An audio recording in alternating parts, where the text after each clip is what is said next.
Good evening, good evening. Welcome to another edition of the Daily Deuce. I'm Gary Graves, and my partner here. Hey, I'm John Webster, and welcome to another episode, as Gary said, to the Daily Deuce. Thanks for joining us today. Gary, I keep saying it every week, another exciting week of sports. Where are we going to start indeed. at first?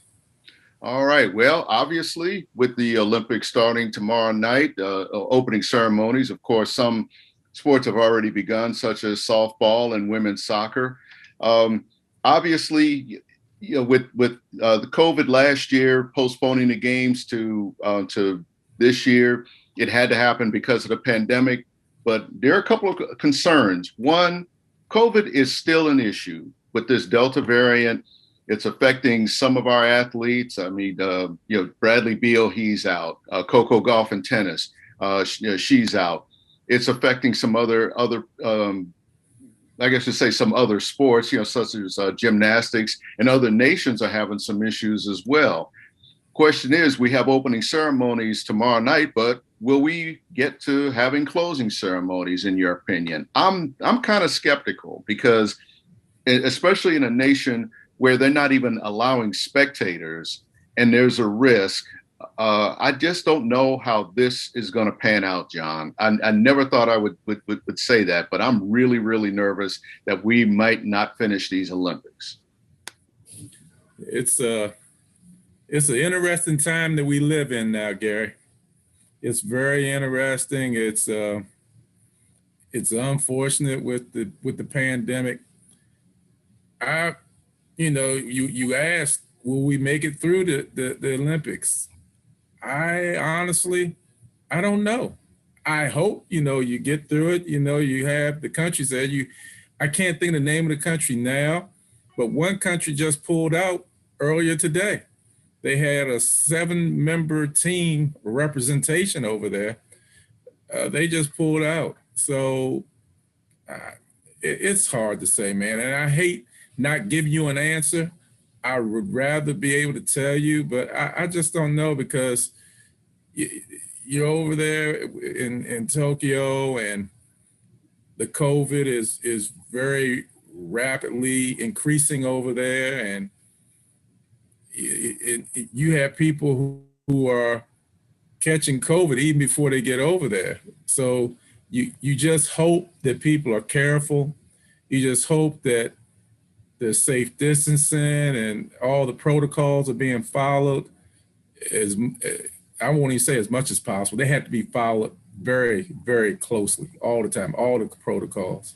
Yeah. And just go from there, man. I mean, it's really unfortunate. It's the Olympics. We should be talking about gymnastics, the women's soccer team taking a loss, or the men's basketball team, where they're going to be. And we can't even get to that, man. We're talking about, will they get through the Olympics? That's where we are. Yeah. And, the thing, I don't doubt that the nations, like say, such as the United States, I do believe that they're taking every precaution as possible. It's like, I think the gymnastics team, they're off-site at their own place, they're in their own bubble, but it's just going out. I mean, it's like you can protect yourself up to a point. We know that our teams are vaccinated in the United States that are over there, but still, that's not going to keep you from catching it. It's going to keep you from say having to end up in a hospital, or ending up in a ventilator. Or on a ventilator rather. It may not. I don't want to misspeak on that, but there's just so many unknowns about this, and this one seems to be even more aggressive than what we dealt with last year. So there's a lot of questions to me about how do you keep them from going out in Tokyo. It's like, I know that they have like 15-minute freedom periods or whatever, to leave facilities and in some of these venues. But I don't know how you enforce that with adults. I don't know how you enforce that just with, in general.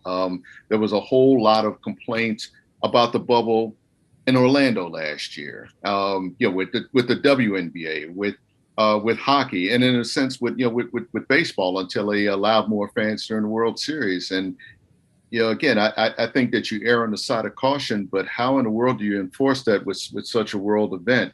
And for what it's worth, I think it's a shame that really money is what dictated this. I do think that with Japan standing to lose anywhere from between $3 and $4 billion if they don't have these games, that's what drove this. And the IOC, as we know, John, is not going to take a loss. I mean, they've already lost money as it is, and they don't want to do this. And that's what drives that.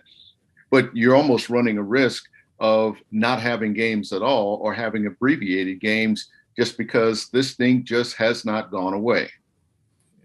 And then also keep in mind with our protocols, everybody is not on the same page. And that, in my opinion, that hinders the process because everybody does not feel the same way about COVID.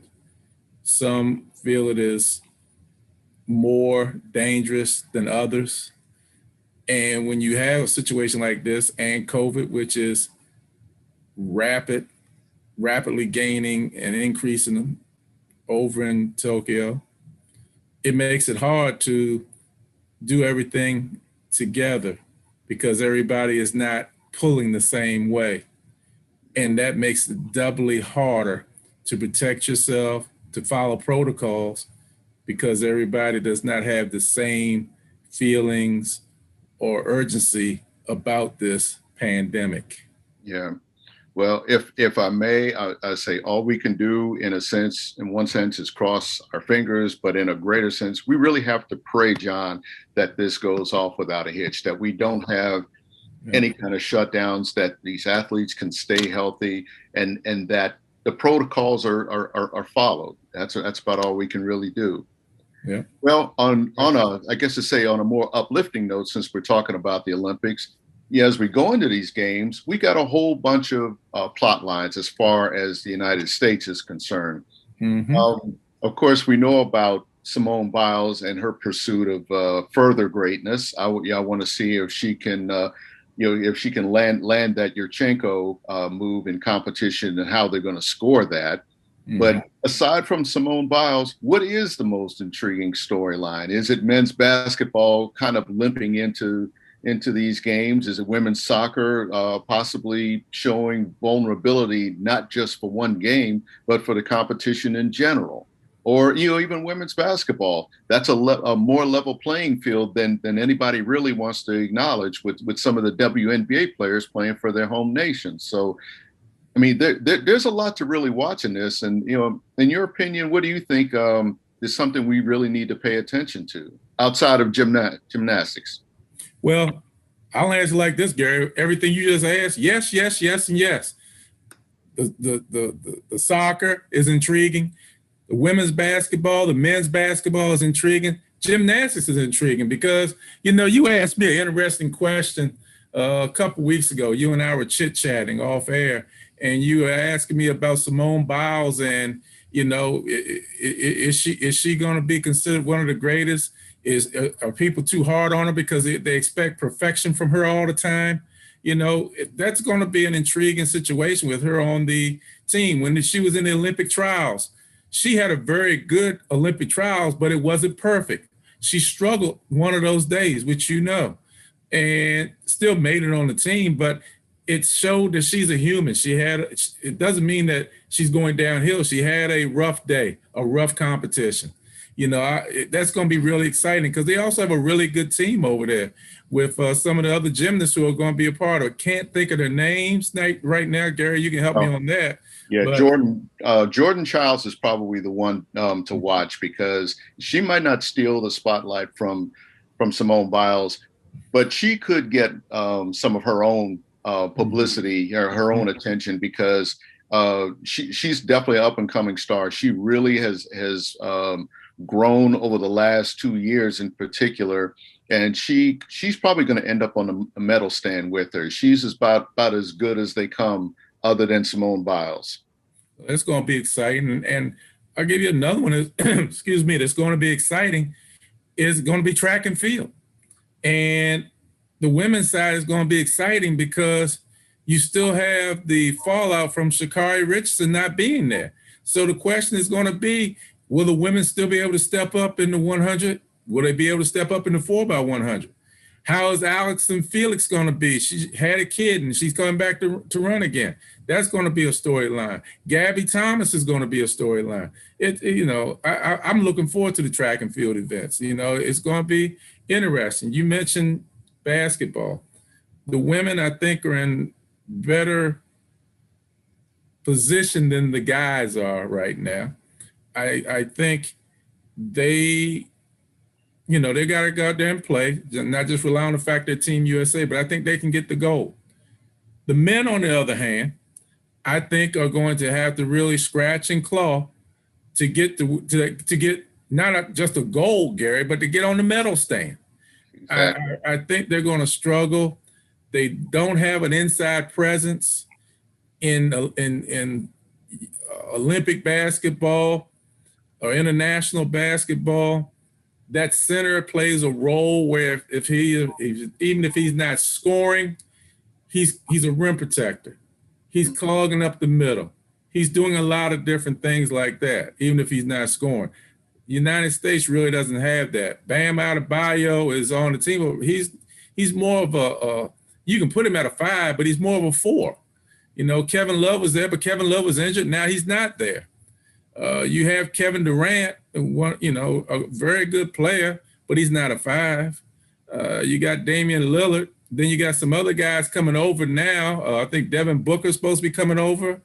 I think who else is coming over? Just got finished playing in the finals. Booker, is it Middleton or maybe Holiday? One of them. Is Drew Holiday. Yeah, is coming over to be a part of this. So you have to see, man. And you're not, and no knock against the players they have. They have good players. I don't mean it in a bad way, but this team doesn't have Steph Curry. You're missing Bradley Beal. You don't have LeBron James. You don't have Anthony Davis. And the list goes on and on. And I guess in my mind, and I'll say I'm probably looking at it wrong. The timing of this for the players and pro players to play, if I'm an NBA general manager, I'm not sure I want Drew Holiday playing in this, and he just finished playing in the NBA finals on Tuesday night, and now he's going to be in Tokyo getting ready to play the first game on Sunday. And I want him ready to play his first game for the NBA in October. So where is his real rest? Because this is probably July to August, maybe a little bit in September, and then in October, I need him ready and geared up to go to training camp. Yeah. So it's a tight schedule, man. Yeah. I hope the Team USA can bring home the gold, but they really have to pull together and get this thing. Yeah, indeed. I think in the case of Drew Holiday that he'll probably be used sparingly just because of the timing of the NBA finals on ending of that on Tuesday night.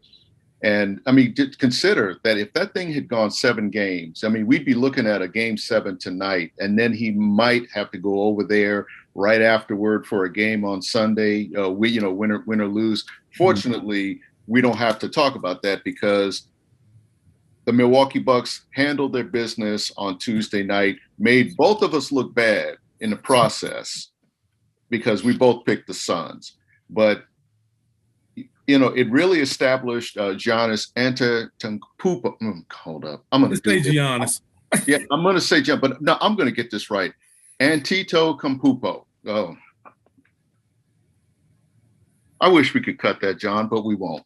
Anyway, Giannis. I'm going to keep it simple. Anyway, but they proved us both wrong by sweeping the final 4 games of this series when we really had the Suns winning in 7. So is this the beginning of a dynasty, for Milwaukee, or is this just a one-off? Because when you look at it, a lot of teams had injuries, And we had talked earlier off air about teams like the Atlanta Hawks kind of benefiting from teams having injuries and and getting to the Eastern Conference Finals. Is this just one of those things where Milwaukee not only established themselves as this year's best team, but as a possible dynasty? Or again, is this just kind of an outlier, and that other teams will be healthy? Because again, next year, Brooklyn, let's just say everything's perfect. Brooklyn will be healthy. Philly will have a new lineup, presumably without Ben Simmons if they unload him. The Lakers, hopefully they'll be healthy. The Clippers could have a different look. They could add Chris Paul. So there are so many variables in this that I think the playing field could be, a year from now, we could be talking about a completely different champion.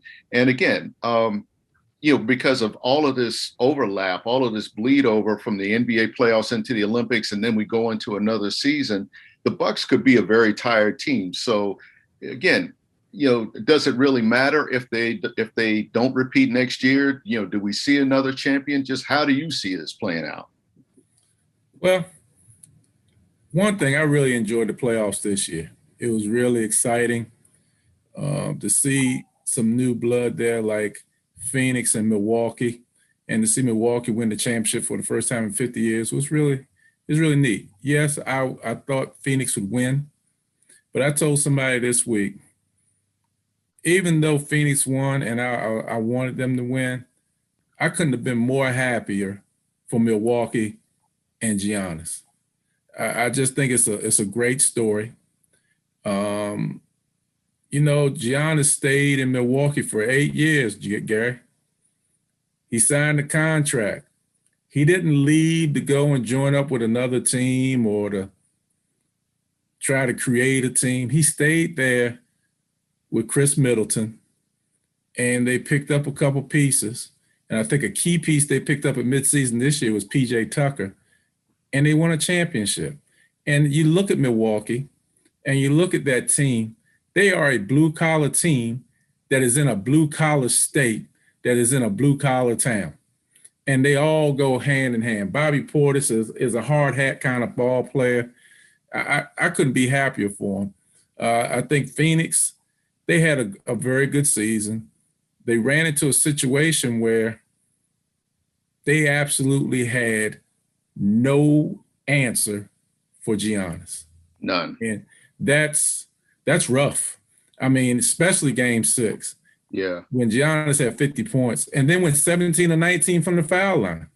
I mean, when you have a guy like that, and he also realized, which I've been saying before, he's 7 feet tall. He needs to go play in the paint. He played in the paint, Gary. He took very few outside shots, and he could not be stopped. And then when you fouled him or you hacked him, he went and made his foul shot. So that makes him unbeatable. Indeed. And it's just, I take my hat off to him, to the team. They played well. I think, as far as your question, they can come back next year. There's going to be some interesting things happening this summer. I mean, we've heard the rumblings already about there may be some change in Brooklyn with one of their players maybe being traded.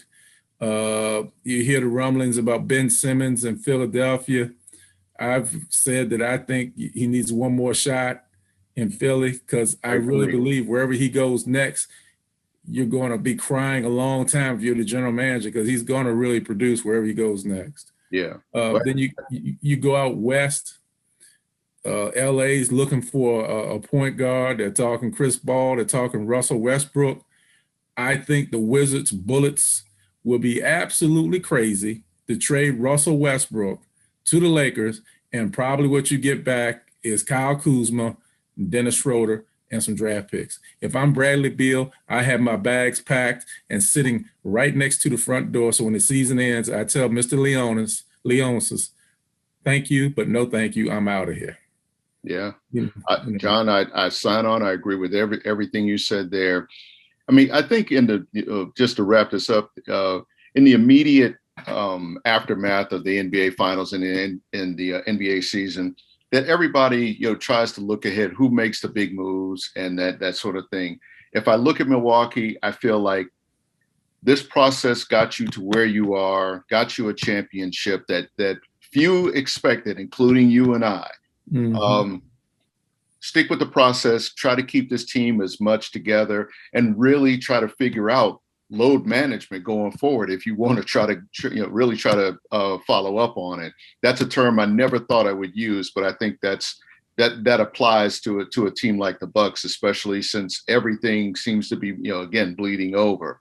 Mm-hmm. But again, it's like we'll see how it plays out with the draft and everything else.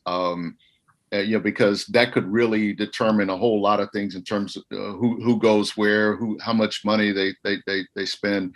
But I just kind of look at this as so much Las Vegas trying to create early odds on who looks good. But again, I'm not trying to spend anybody else's money. But sometimes right now you should just dance with the one who brung you, as that old saying goes. Yeah.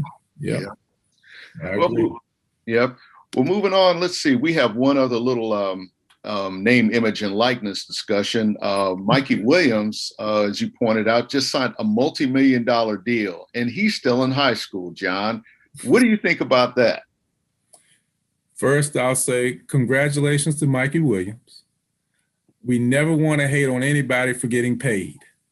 And I think it's very good for him that he is going to get a multi-million-dollar deal.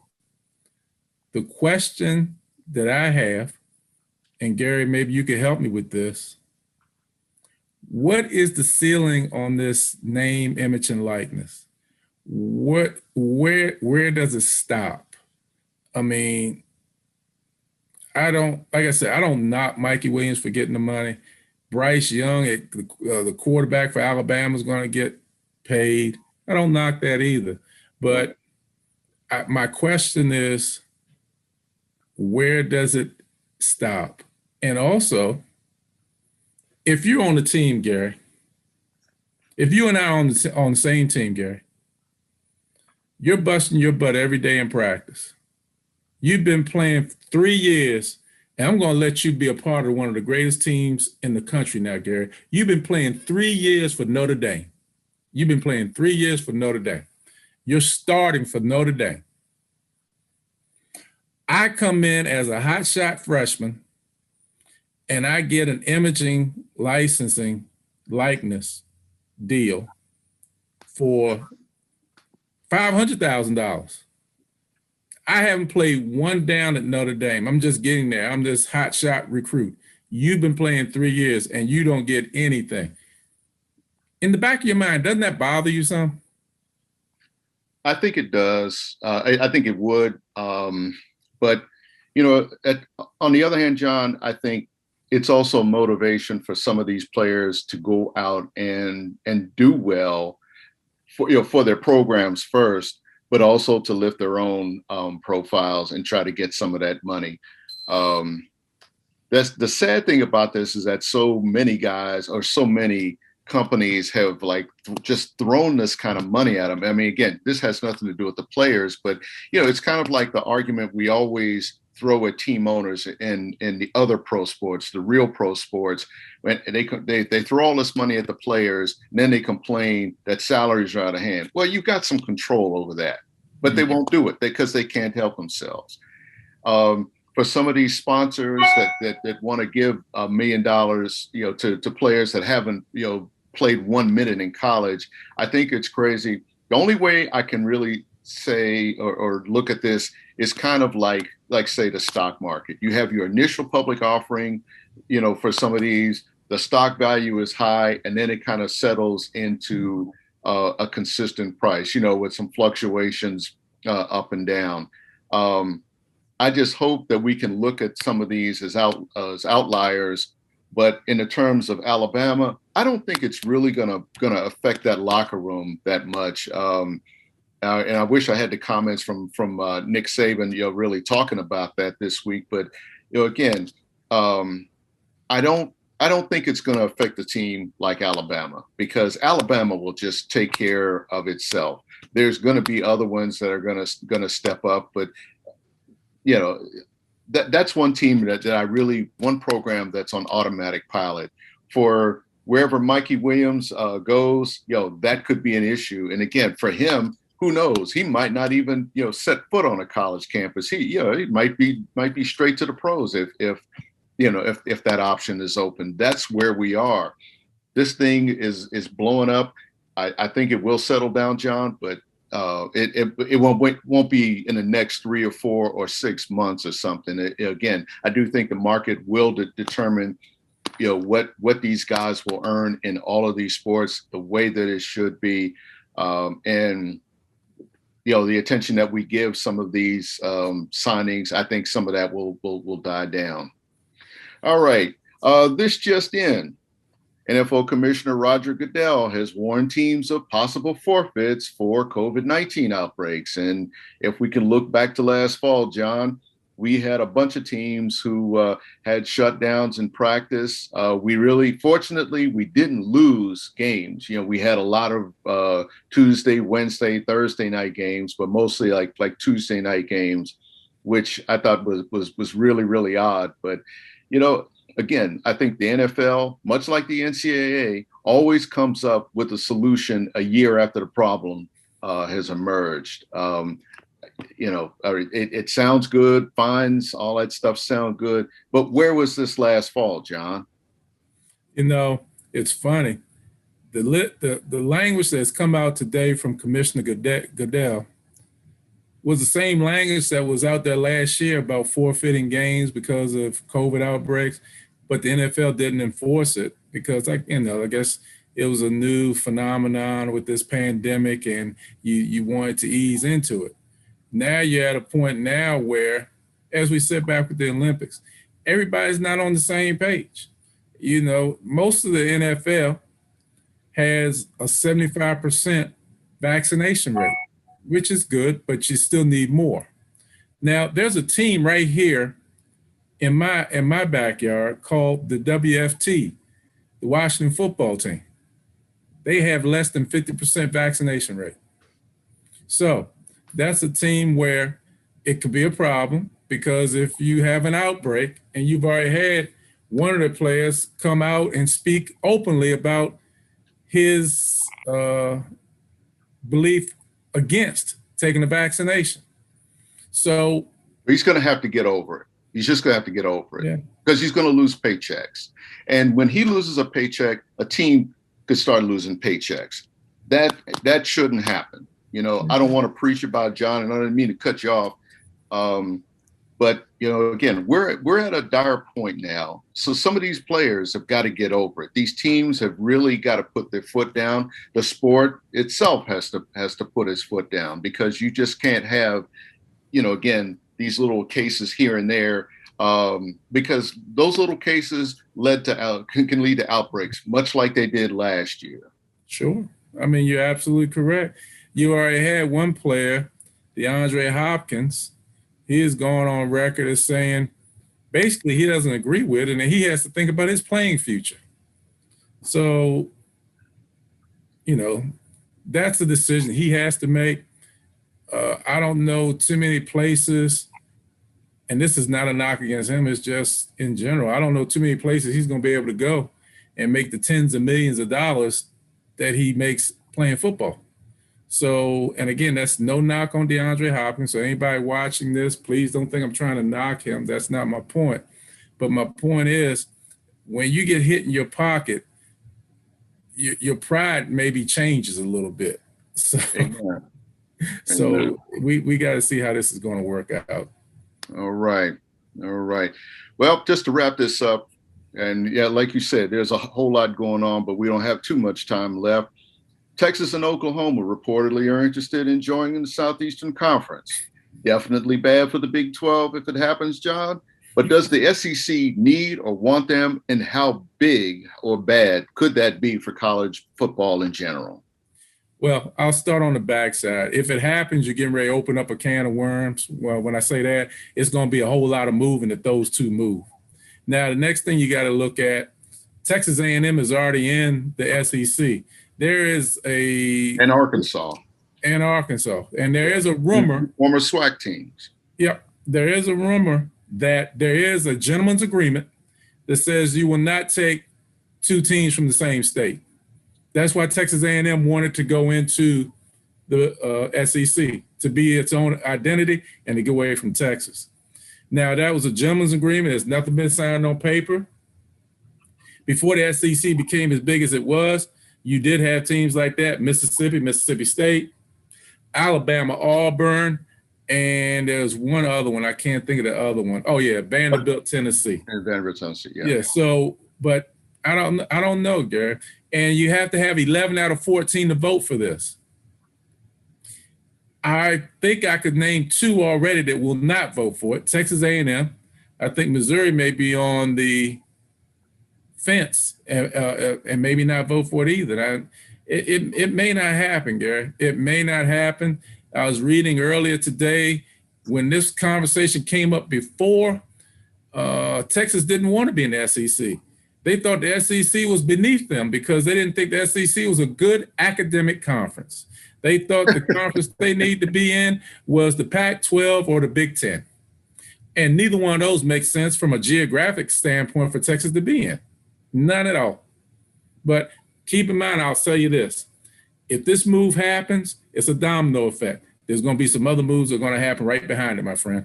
Oh, yeah. Oh, yeah. I mean, for what it's worth, you know, being in a state, an SEC state with Kentucky, my personal feeling is that it's probably not going to happen. I mean, Gary, hold on, Gary. Wait a minute. Does Kentucky have a football team? Don't go there. Don't go there. Because I have friends in Kentucky. Yes, they do have a football team. They have won their last 3 bowl games, John. You might not have heard of them, but a bowl win is a bowl win. Let's see. Oh gosh, no, I'm not even going to go there with you on that one. But again, it's more about the conference. This is not about Kentucky. For what it's worth, Kentucky, I think, is going to be very, very competitive. But again, you're talking about a team in an East Division with Georgia and Florida. And again, that's where we are with this. You've got a league already that has 2 competitive divisions. Say whatever about Alabama dominating the SEC West, but at any given time, you've got LSU 2 years off of a national title. You've got Auburn, which could rise up. You've got Ole Miss. You've got Mississippi State, teams that are on the rise. Even Arkansas. I don't know what you add by adding Texas and Oklahoma, which is to say, I don't think you add anything. You've already got a good league. It's like, if I'm the SEC, I'm thinking thanks, but no thanks. There's also a little piece to the puzzle of media rights. Oklahoma and Texas. It's always going to be about that, man. Oklahoma and Texas signed a media rights deal with the Big 12 with I guess it was ESPN that goes Texas to has its own network. They've got their own channel. Yeah, so I don't think it's going to be a done deal, and it's going to be complicated if they're able to make it happen. I'm saying I don't think both of them will go. I really don't think both of them will go. You really in these moves, I see you always want even numbers. You always want 2 or 4. You don't want 1, 3, or 5. So I can see Oklahoma, and then they'll have to find somebody else to go over there with Oklahoma. I don't know who. Yeah, well, we'll definitely revisit this somewhere down the line, maybe about 6 months or so. Mm-hmm. Well, we're running out of time. First of all, I want to thank our producer, John Pitt, for keeping us in line and everything. And I just wanted to say, first of all, to those looking in, thank you very much for your support. Yep. We want to continue your support. Please tell your friends and family about this video. We want to see you back again next time. And John, again, just in wrapping up, to both Johns, thank both of you for your help and your input. A lot to digest here. Enjoy the sports, folks. Hey, enjoy it. Have another great week, and we'll see you next time. All right. Take care.